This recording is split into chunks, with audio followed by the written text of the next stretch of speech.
Auto truck street food. Ramapur नाम के गांव में नागू नाम का एक व्यक्ति रहता था। वो एक ऑटो ट्रॉली चलाते हुए जिंदगी गुजारता था। नागू एक इलेक्ट्रॉनिक शॉप में सामान को सरफरा करने की नौकरी करता था। उसकी तनख्वाह थोड़ी बहुत ही मिलती थी। उसका एक बेटा था श्याम। श्याम डिग्री पढ़ रहा था। उसके पिताजी से फीस के बहाने पैसे लेकर उन पैसों से शराब पीना, अय्याशी करना, ये सब करता था। उसकी एक बेटी थी जानकी। बेटी बहुत अच्छे से पढ़ाई करती थी, लेकिन लड़की है, पढ़ लिख कर क्या करेगी सोचकर जानकी को पढ़ाई से छुड़वा दिया। नागू उसका बेटा लड़का है सोचकर बेटे को खूब लाड प्यार करता था। एक बार जानकी पिता को खाना परोसते हुए पिताजी यूं कुछ कहती तो नागू, अरे वाह, आज मुर्गी का सालन बहुत अच्छा बना है। तुम बहुत अच्छा बनाई हो। तुम्हारे जैसे पकवान कोई नहीं बना सकता है। बस यूं कहा जानकी। वो नहीं पिताजी, आपको एक बात कहनी थी, यूं बोली नागू। हाँ हाँ बोलो। यूं कहा जानकी। पिताजी मेरी डिग्री तो ऐसे भी छुड़वा दिए, कम से कम कोई कोर्स तो सीखती हूँ ना पिताजी, अच्छी नौकरी मिलेगी, यूं बोली नागू। क्या कोर्स सीखोगी? उतने पैसे मेरे पास कहाँ है बेटी। कोर्स नहीं, गिर्स नहीं, घर पर ही रहो। अगले साल तुम्हारी शादी करके तुम्हें भेज दूंगा तो मेरा बोझ कम हो जाएगा। यूं कहा। जानकी को बहुत गुस्सा आया, लेकिन वो कुछ नहीं बोली। तभी वहाँ नागू का बेटा श्याम आया। श्याम, पिताजी मेरे कॉलेज फीस के लिए 5,000 रुपए चाहिए कहकर पूछा था, अब तक तो नहीं दिए। यूं पूछा नागू। बेटा, हमारा मालिक को मैंने एडवांस पूछा था, उन्होंने कहा दे देंगे। उनके देते ही मैं लाकर दे दूंगा।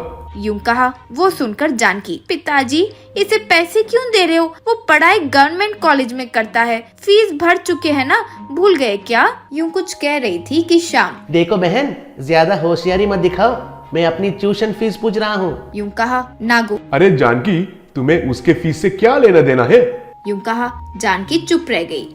एक दिन एक व्यक्ति, मेरे सामान को वो चेक पोस्ट पार करवाना है। यूं कहा। तब नागू, क्या सामान है जी? तब वो व्यक्ति, जो भी है तुम्हें क्या, पार करवाओगे तो तुम्हें 10,000 रुपए दूंगा। यूं कहा। नागू को पता चल गया कि काला धन ही है। वो इनकार किया और पुलिस वालों को फोन मिलाकर उस व्यक्ति के बारे में बता दिया। पुलिस वाले उस व्यक्ति को अरेस्ट किए। वो व्यक्ति, मुझे अरेस्ट कराओगे? तुम्हें मैं देख लूंगा। यूं कहा। कुछ दिनों बाद नागू को काम से निकाल दिए। कोई भी नागू को काम नहीं दे रहा था। नागू परेशान था।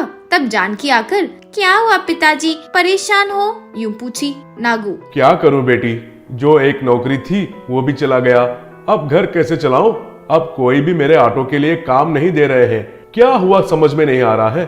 यूं कहा। जानकी, जाने दो पिताजी, फिक्र मत करो।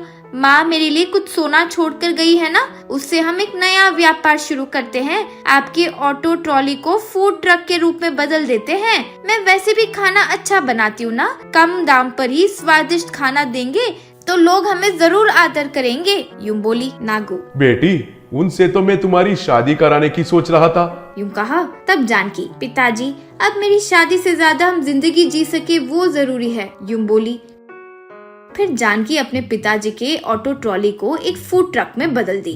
गांव के बाजार में ऑटो रखकर chicken biryani, mutton biryani, chicken fry, ऐसे कई प्रकार के पकवान बनाकर बेचना शुरू करी।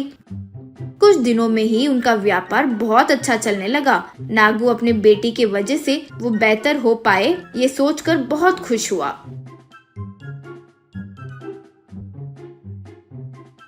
एक दिन वहाँ नागू को सामान ले जाने के लिए जो व्यक्ति बोला था वो अपने आदमियों के साथ आया। वो व्यक्ति नागू से, क्यों रे, फूड ट्रक शुरू कर दिया?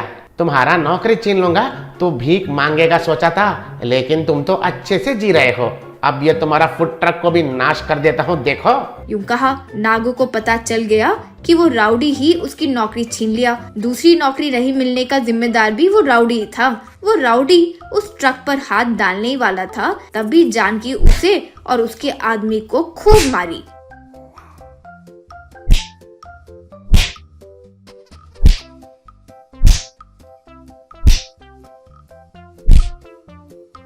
वो देखकर वहां मौजूद लोग दंग रह गए।